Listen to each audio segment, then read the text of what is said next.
ಏನು ಲೋಕಸಭಾ ಚುನಾವಣೆ ಏಪ್ರಿಲ್ 26ನೇ ತಾರೀಕು ಆದಮೇಲೆ ಒಂದು ತಿಂಗಳು ಅವಧಿ ಆದಮೇಲೆ ಏನು ಕೌಂಟಿಂಗ್ ಜೂನ್ 4 ಏನಾಯಿತು, ಅದರಲ್ಲಿ ಏನು ಒಂದು ಫಲಿತಾಂಶ ಬಂತು, ಜನ ಸೇವೆ ಮಾಡೋಕ್ಕೆ ಒಂದು ಅವಕಾಶ ಏನು ಮಾಡಿಕೊಟ್ರು, ಅವ್ರಿಗೆ ಮೊಟ್ಟ ಮೊದಲ ಕೃತಜ್ಞತೆ ಹೇಳ್ತೀನಿ.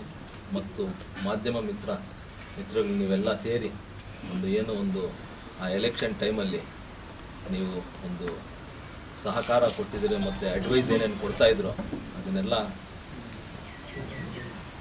ಒಳ್ಳೆಯದಾಗಿ ನಾನು ಸ್ವೀಕಾರ ಮಾಡಿ ನನ್ನ ಗೆಲುವಿಗೆ ನಿಮ್ಮ ಒಂದು ಪಾತ್ರ ಏನು ಒಂದು ದೊಡ್ಡ ಪಾತ್ರ ಇತ್ತು, ಅದಕ್ಕೆ ನಿಮಗೂ ನಾನು ಕೃತಜ್ಞತೆ ಹೇಳೋಕ್ಕೆ ಇಷ್ಟಪಡ್ತೀನಿ.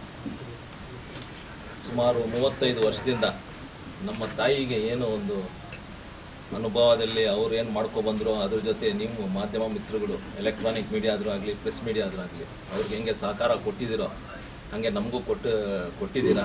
ಅದ್ರ ಜೊತೆ ಇನ್ನು 5 ವರ್ಷ ಏನು ನಾನು ಲೋಕಸಭಾ ಸದಸ್ಯನಾಗಿರ್ತೀನೋ ನಿಮ್ಮ ಅಡ್ವೈಸು ಮತ್ತು ನಿಮ್ಮ ಗೈಡೆನ್ಸ್ ನನಗೆ ಬೇಕು ಅಂತ ಹೇಳೋಕ್ಕೆ ನಾನು ಇಷ್ಟಪಡ್ತೀನಿ.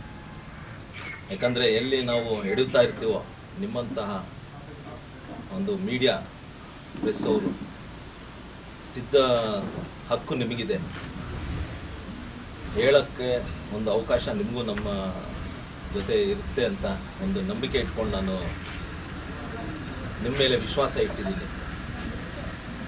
ಆ ವಿಶ್ವಾಸ ನಾನು ಉಳಿಸ್ಕೊಳ್ಳೋಕ್ಕೆ ನಿಮ್ಮಿಂದ ಸಹಕಾರ ಭಾಳ ಬೇಕಾಗುತ್ತೆ ಅಂತ ಒಂದು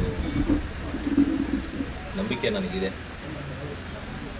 ಇವತ್ತೇನು ನಾನು ಈ ಪ್ರೆಸ್ ಮೀಟ್ ಏನು ಕರೆದಿದ್ದೀನೋ ನಿಮಗೆ ಕೃತಜ್ಞತೆ ಹೇಳೋಕ್ಕೆ ಈ ಕಾರ್ಯಕ್ರಮ ಕರೆದಿದ್ದೀವಿ.